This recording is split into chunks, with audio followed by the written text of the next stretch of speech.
Olá, sou Carlos Portugal Gouveia, sócio do PGLO, e esse é o PG Talks, o seu podcast semanal de governança corporativa. Hoje, encerrando nossa série sobre o novo marco do saneamento básico, teremos como convidada Cíntia Leal Marinho de Araújo, superintendente de regulação econômica na Agência Nacional de Águas e Saneamento Básico. Cíntia, muito bom dia e obrigado por ter aceito o nosso convite. É um prazer tê-la aqui conosco. Obrigada, Carlos. Bom dia, é um prazer poder participar do PG Talks e falar um pouquinho do novo marco do saneamento e o que a gente está fazendo aqui na ANA. Cíntia, obrigado aí pela deixa, porque acho que para começar, né, e aquecer aqui um pouquinho os nossos motores, o que a gente queria pedir para você explicar para os nossos ouvintes é exatamente qual que é a importância do setor de saneamento e a relevância da ANA, né, para esse setor. Vamos lá. Acho que a gente teve uma grande mudança, né, no setor de saneamento básico, com as alterações trazidas pelo novo marco. E o principal foi a exigência de licitação, né, para a gente ter uma concorrência na entrada. E com relação à ANA, a grande mudança foi trazer para a agência a atribuição de editar normas de referência para o setor, para buscar uma uniformização regulatória, já que a gente é um setor, o setor de saneamento tem uma titularidade municipal, e com isso temos muitas agências, a gente conta com mais, hoje em dia a última contagem aqui da ANA, de mais de 80 agências reguladoras, então é bastante coisa, muita Nossa. agência fazendo normas diversas sobre o tema, então o novo marco ele trouxe uma atribuição para a ANA de estabelecer, buscar essa uniformização regulatória para o setor, sempre considerando as peculiaridades regionais e incentivar a busca da universalização.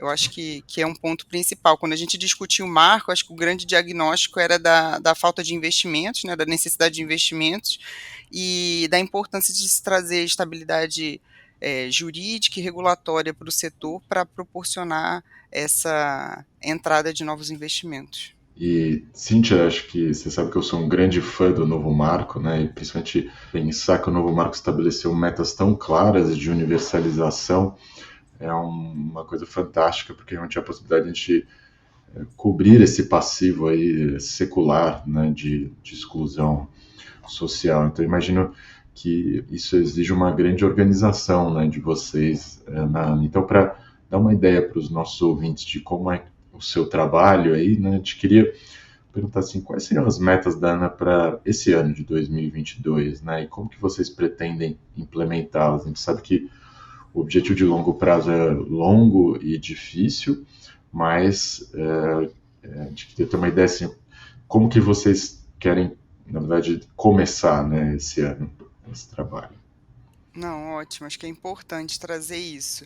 Em 2021, a gente publicou uma agenda regulatória referente ao período 21, 22 e 23, com uma previsão de implementação de normas.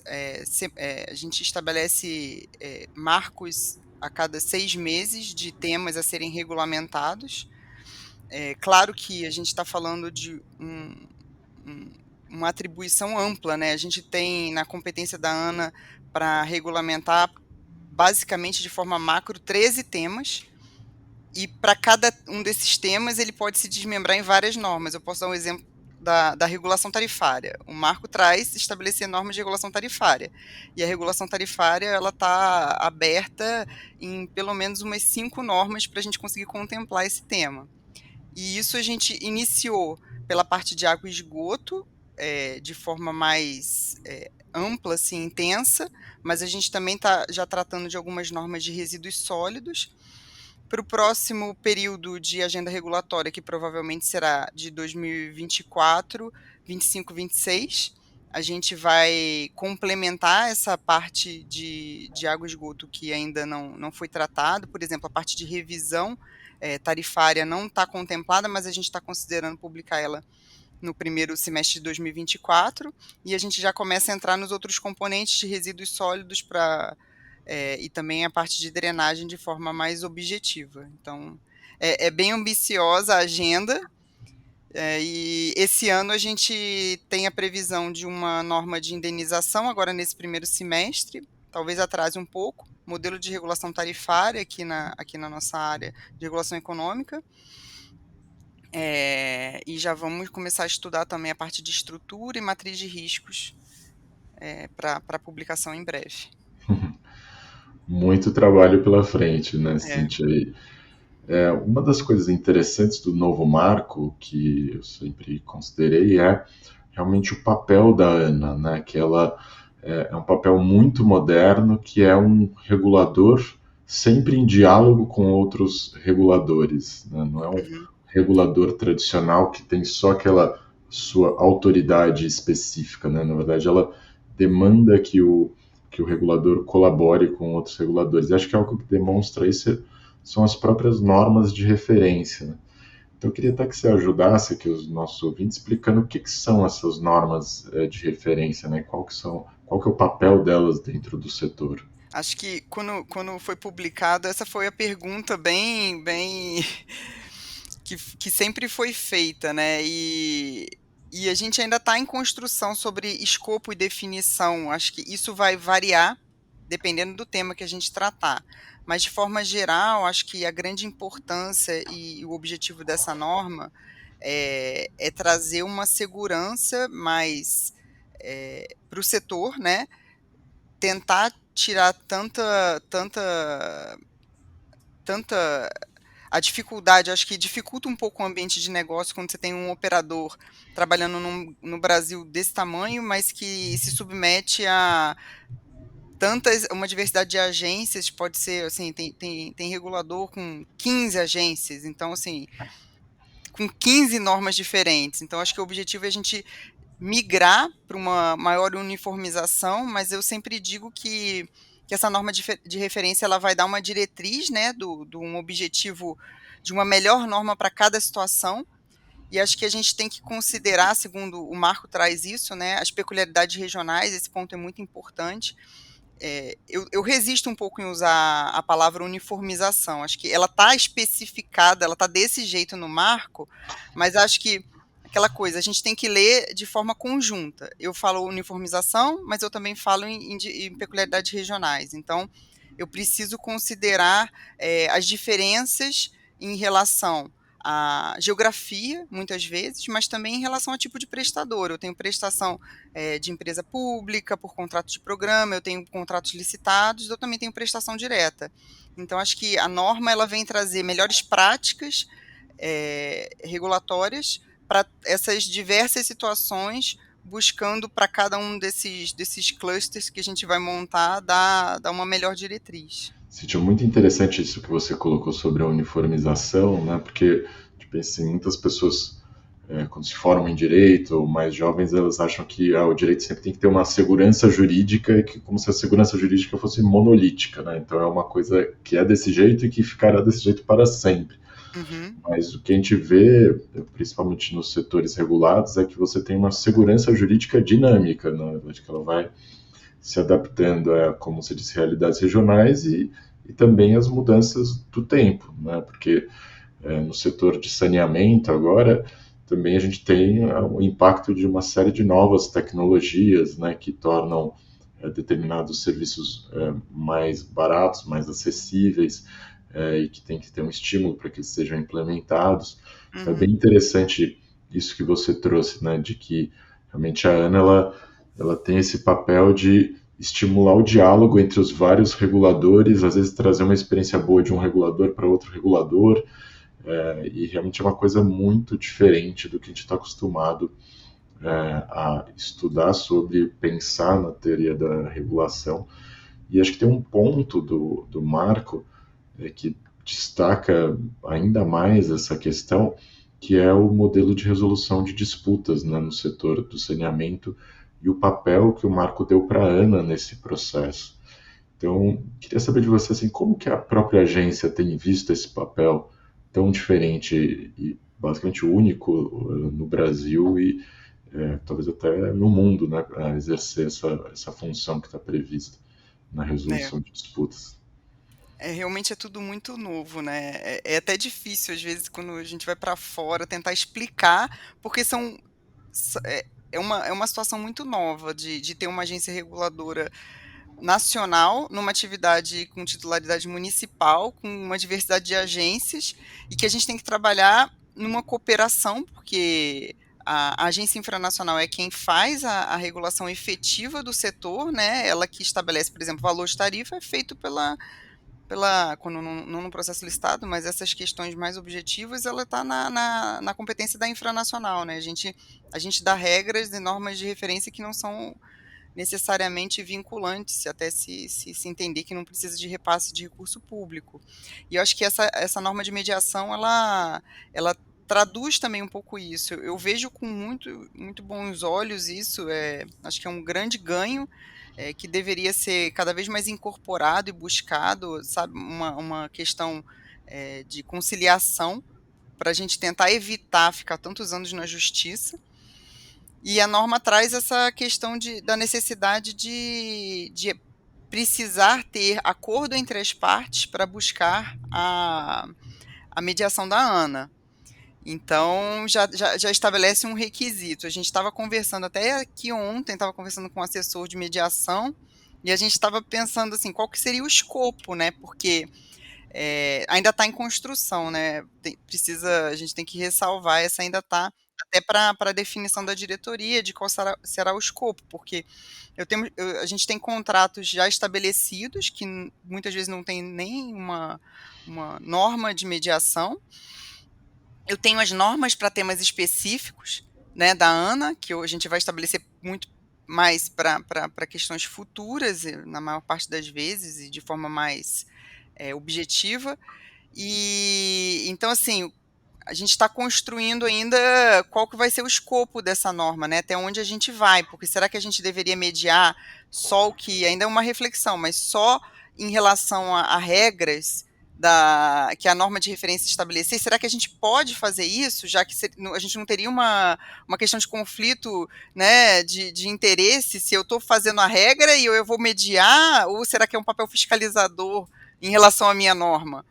Então, acho que é um grande ganho que ainda precisa, e uma novidade, como você comentou, né? A gente precisa ainda estabelecer como que isso vai ser feito para dar uma agilidade. A gente tem causas, né, judicializadas há muitos anos no setor, então acho que a gente precisa construir de forma a dar uma celeridade a esses processos, para que a gente melhore, né, as condições de fazer negócio para o setor de saneamento. Sim. Eu particularmente sou muito otimista com esse novo mecanismo de resolução de conflitos com a mediação da ANA. Acho que a gente tem boas experiências no Brasil, em outros setores, né? Por exemplo, eu já tive experiência, por exemplo, no setor que a gente chama de regulação dos fundos de investimento por uma associação que na verdade é uma associação privada, que é a Ambima, né, que ao mesmo tempo ela emite algumas normas, né, de melhores práticas no setor e depois realmente também tem uma função fiscalizatória e às vezes também uma função de indicação, né, para o setor de quais são as condutas mais adequadas nos casos concretos. E acho que a ANA tem todo esse potencial para realmente, com a devida regulação interna, né, regulamentação interna, construir essa legitimidade para fazer com que, de repente, processos judiciais que poderiam durar 15, 20 anos sejam resolvidos ali, talvez, em um espaço de tempo muito mais curto. Né? Com Então, certeza. E eu acho que também é uma necessidade de criar uma cultura para o setor de mediação, né? Porque os próprios entes, eles não têm. Talvez o operador ele tenha mais conhecimento, mas assim, o que a gente vê é que ainda há um mau entendimento do que seria essa mediação. A gente já tem recebido algumas solicitações, mas muitas vezes ela vem por uma das partes pedindo uma mediação, na verdade não seria exatamente uma mediação, seria às vezes até para tirar dúvidas, uma orientação, mas a gente já tem É, recebido um apelo para articulação, mas acho que precisa até falar mais disso, talvez levar para outros setores, eu acho que vai ser um grande ganho. é. E tem que melhorar essa cultura para todo mundo entender e se utilizar desse instrumento, né? E aí, Cíntia, nesse processo, você acha que é importante que a ANA estabeleça relacionamentos com outras agências de outros setores regulados, por exemplo, para também aprender com outras experiências que possam ter existido no Brasil, né? A gente sabe que talvez não exista nada realmente igual, né? Talvez no Brasil e talvez no mundo. O Brasil também tem uma peculiaridade legislativa que a gente, até onde eu conheço, é o único país do mundo no qual os municípios são entes federativos, né? Então a gente tem uma federação, um modelo federativo em 3 níveis, e acho que pode ser um exemplo que pode ser talvez adotado em outros sistemas regulatórios ao redor do mundo, né? Mas em relação ao próprio Brasil, vocês têm estabelecido algum contato com outras agências ou já têm historicamente esse contato? Como é que você acha que esse diálogo dentro da própria administração pública, no sentido mais amplo, pode ajudar vocês nesse processo de construção? Eu acho que você colocou um ponto, Carlos, que é muito interessante. Realmente, a gente tem uma peculiaridade muito diferente, né?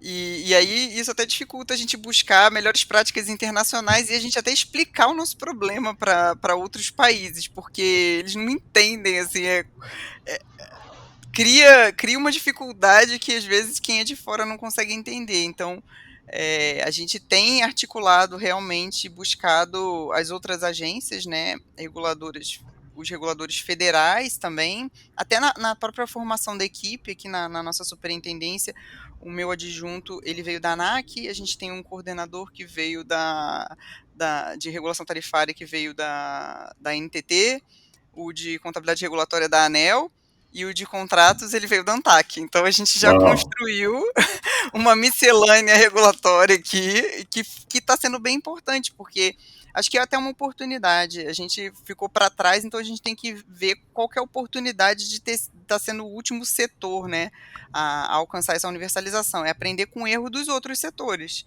A gente tem que aprender com o erro de todo mundo e tentar fazer melhor e diferente e não repetir esses erros. Eu acho que esse é um objetivo principal. E a gente sempre conversa e chama para os debates as outras agências, até ministérios, de todas as partes possíveis, para tentar buscar. Mas principalmente a conversa é bem intensa com os reguladores infranacionais que já estão no setor há muito tempo. Então, a gente tem tentado construir, buscar a melhor experiência de cada setor para não errar de novo e sempre buscar as melhores práticas. Não, mas eu adorei essa notícia de que essa interlocução já está na montagem do time aí, né, que é responsável É. pela implementação do novo marco. Então isso é realmente muito, muito interessante. E certamente o debate interno aí já é bastante rico, né, mas lógico que a gente pode imaginar que também o contato com essas outras agências acaba sendo muito mais fácil, né, a partir do momento que você já tem pessoas do time de vocês que tiveram essa experiência prévia. E um outro aspecto interessante do novo marco é que ele justamente propõe um diálogo muito grande, né, com os que a gente chama de os administrados das agências reguladoras de forma geral, com os concessionários. E entre esses concessionários a gente tem uma diversidade muito grande, né? Muitos são companhias abertas, de grande porte, com grande transparência, muitos são sociedades de economia mista, outras são companhias de controle totalmente privado. Como tem sido essa interlocução, né? Você já deu uma palhinha aí, falando que muitas, às vezes, querem, né, utilizar, né, para obter uma consulta, né, obter mais informação. Então, isso já dá uma ideia, né, desse ambiente de maior cooperação que o marco propõe. Mas como é que você tem sentido isso depois da entrada em vigor do novo marco? Mudou um pouco a relação com os administrados? ou vocês começaram a desenvolver alguma metodologia para estimular essa relação, né? A gente queria entender um pouquinho o que vocês têm pensado sobre isso. Durante o marco teve uma resistência, claro, né? Ninguém entendia direito qual seria o papel da Ana. Acaba que sempre é visto com uma desconfiança de vir impor uma regra, e especialmente em relação a tudo que já está andando, né? Mas eu acho que hoje eu posso dizer que a gente tem construído um ótimo relacionamento, tanto com os reguladores infranacionais, um processo de muita cooperação. Acho que durante o processo de construção das normas, isso tem ficado muito evidente. A gente tem feito tomada de subsídios, tem tido reuniões bem frequentes com todos os reguladores e operadores, e todo mundo participa. E eu acho que o nosso papel, principalmente, é ouvir todo mundo e ver a melhor como certas situações estão tendo sucesso em cada município, em cada região do país, buscar o melhor. A gente tem feito viagens para conhecer, principalmente nesse primeiro momento, né, as operações licitadas, porque acho que o marco ele mira nisso, né? A gente está num processo que a gente tem contratos de programa, mas o futuro são licitações ou prestação direta, sempre tem essa possibilidade, mas a gente entende que, principalmente, até a norma de referência da ANA, ela estimula ela diz que a gente tem que buscar e mirar, né, no estímulo à concorrência. Então a gente tem conversado com todas as partes nessa construção, e hoje eu posso dizer que tem sido muito boa. A gente tem reuniões frequentes com todos, e eu acho que a gente está num processo muito colaborativo de construção. Não sei se quando as normas saírem, porque o regulador sempre desagrada todo mundo, né? Então, por enquanto, que a maior parte ainda está em construção, tem sido tudo muito colaborativo. Vamos ver quando as É, normas começarem a ser publicadas, se vão todos odiar, né? Porque acho que, é, não sei, quando a gente é odiado por todas as partes, talvez, acho que essa é a... não, acho que não. Não, Vocês né? não, certamente vocês não são odiados por todas as partes, mas acho que essa abertura toda ao diálogo, né, e o fato de que a agência efetivamente abraçou o espírito do novo marco, acho que muda um pouco isso, né, porque é uma mudança cultural. A gente vem de um direito administrativo histórico que tem uma característica mais conflitiva, e o novo marco muda para um direito administrativo com uma característica muito mais colaborativa. Então, tem um processo realmente de abertura de espíritos, né, de todos os envolvidos dentro desse processo. E acho que um desafio muito grande que vocês estão enfrentando, na verdade, é um aspecto central do novo marco, né, que é a comprovação da capacidade econômico-financeira dos contratos de saneamento.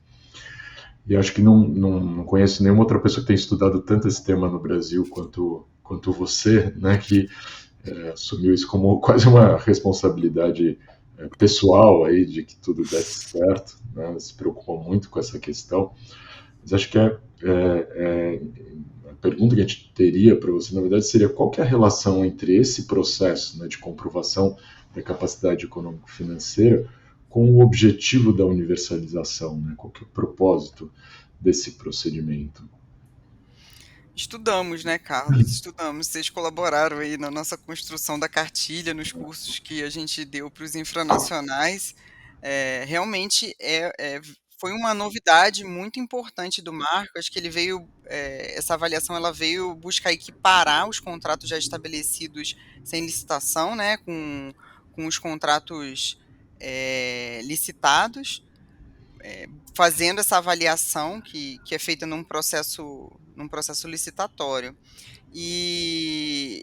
Hoje a gente acabamos, né, no 31 de março, a gente publicou a lista, né, do que a gente recebeu dos infranacionais. Eu sempre digo que a responsabilidade da avaliação é do regulador infranacional, e a gente publica a informação da do diagnóstico que eles fizeram, né, e do que eles mandaram para a gente. E o que a gente percebeu nesse processo foi que muitos ficaram de fora, a gente tem muitos municípios que não estão abarcados nessa lista e que estavam sendo atendidos pelos operadores e ficaram de fora. A gente viu, a gente já teve artigo publicado mostrando que mais de 1.000 municípios estão fora, então é um número muito grande e a preocupação agora é o que vai acontecer com eles. E acho que o marco do saneamento ele traz é, essa responsabilidade, e eu acho que sempre cito, né? Tem que juntar umas pecinhas, mas a gente sabe que a titularidade é do município, isso não mudou com o marco, e a responsabilidade, então, é do município.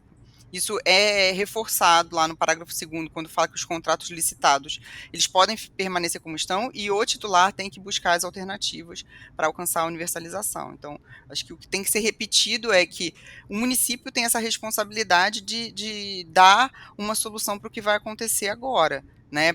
Especialmente para esses contratos que estão irregulares.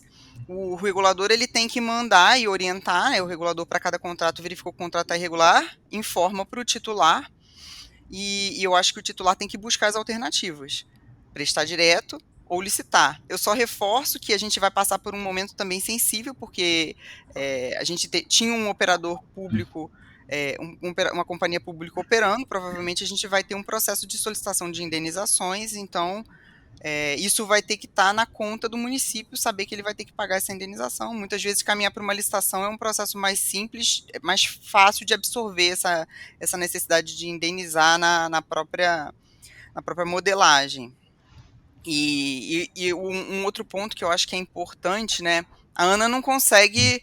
A gente está com uma atribuição bem específica, mas eu acho que a gente tem que até apelar, né, ao Ministério Público para que verifique esses contratos. Eu acho que todo mundo tem uma parte nesse processo.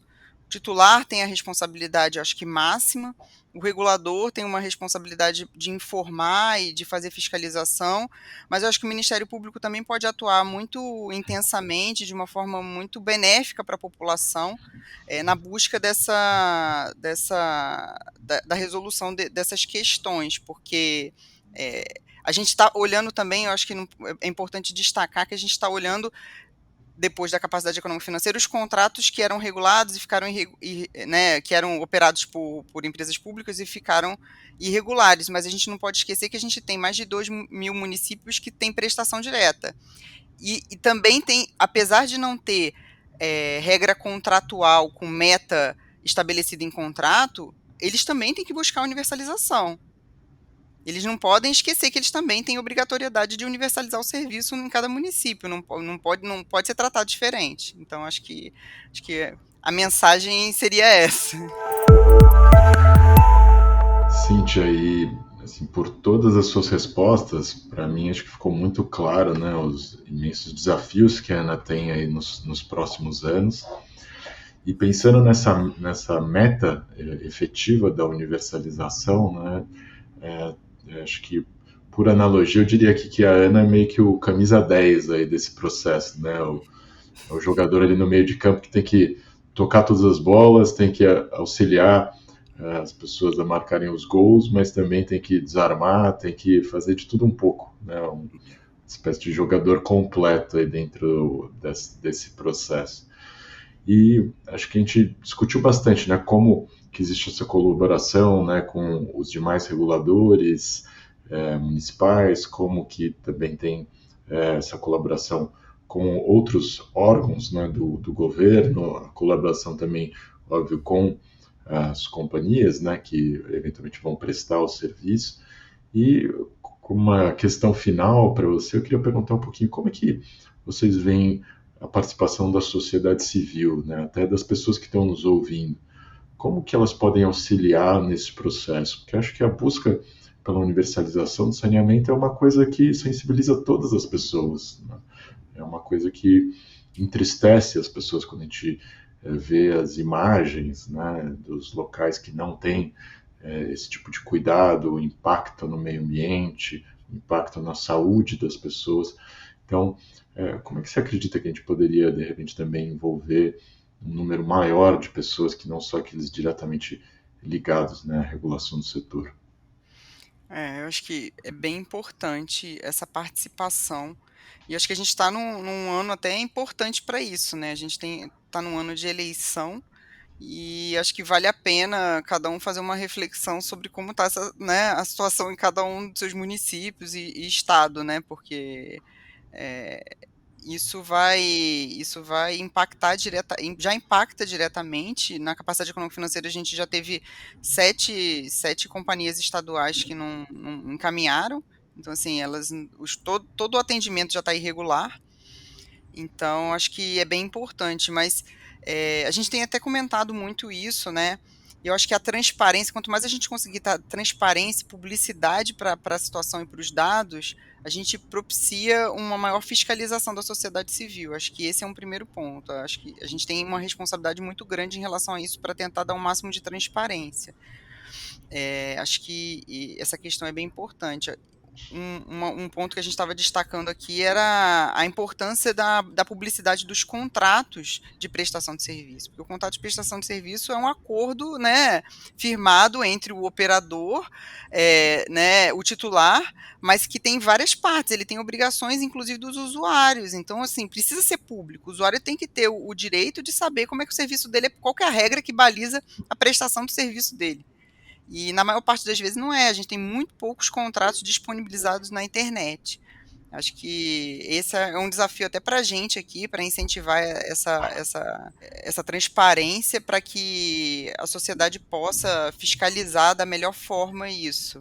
Mas tem que cobrar, né? Tem que cobrar de cada um dos estados e municípios, porque todo mundo fala, cano enterrado não dá voto, mas isso foi uma discussão muito forte no marco, mas acho que cada um tá começando a perceber da importância disso, ainda mais a gente passa por uma pandemia, e acho que a população ela tá vendo, e acho que não é fácil falar, né? Todo mundo vê a água como um bem disponível e de graça, mas a gente sempre tem que pensar na prestação do serviço. Não estamos falando de vender água, né? É vender a prestação do serviço com uma qualidade, com uma frequência na casa de todo mundo, principalmente coleta de esgoto.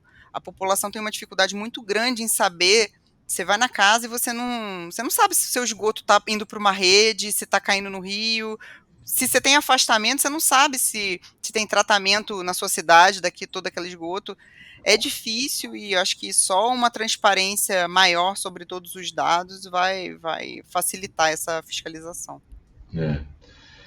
E quanto mais as pessoas perceberem, né, que a beleza dos nossos rios, lagos e praias, que são coisas que fazem tão parte da vida das nossas cidades, né, tão ligadas a você ter um saneamento adequado, aí acho que até mesmo esse argumento de que é cano enterrado não dá voto não vai aparecer, né, porque na verdade a gente sabe, né, tem aí o Rio Tietê, a Baía de Guanabara, são símbolos aí talvez das nossas cidades, do nosso país, que muitas vezes acabam ficando degradados, né? E quem dentre nós não gostaria de ter, na verdade, a recuperação, né, desses marcos aí do nosso país. Não, com certeza.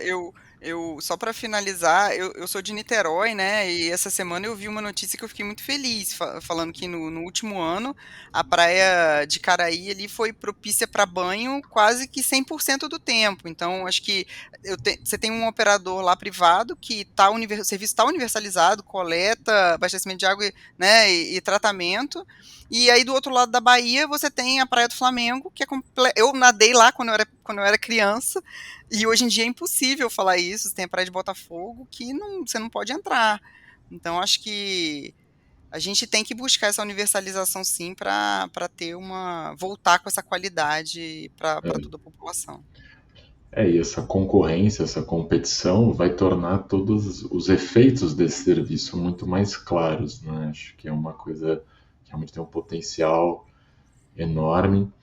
E eu queria, por fim, primeiro, novamente agradecer sua disponibilidade em conversar com a gente hoje e também dizer que é um orgulho, né, no nosso país ver funcionários públicos com esse grau de comprometimento, né, com o país e é algo que é evidente em relação a você, Cíntia, e todos os funcionários, servidores, né, que nós conhecemos na ANA, isso é muito evidente e é interessante ver um órgão público no qual você tem, acho que, alguns elementos muito interessantes, né? Um marco legal que realmente traz essa lógica do propósito, né? E ver como isso motiva a todos, não só no setor público como no setor privado, a efetivamente atingir esses objetivos, né? Então, acho que existe uma importância óbvia e imediata na garantia da saúde da população e na proteção do meio ambiente, no atingimento das metas de universalização, mas acho que pode ser um importante exemplo para outros setores da sociedade brasileira também. Então, não só obrigado, mas parabéns pelo trabalho que não só você, mas todos aí da ANA têm feito nesses meses, na verdade, né? Parece que foi uma década já, mas foram apenas meses desde a entrada em vigor do marco, né? Então, parabéns e vamos pedir para que você volte aqui em algum momento no futuro para nos falar o que aconteceu aí, talvez nos próximos meses, talvez nos próximos anos. Aí. Mas muito obrigado Obrigada. mais uma vez.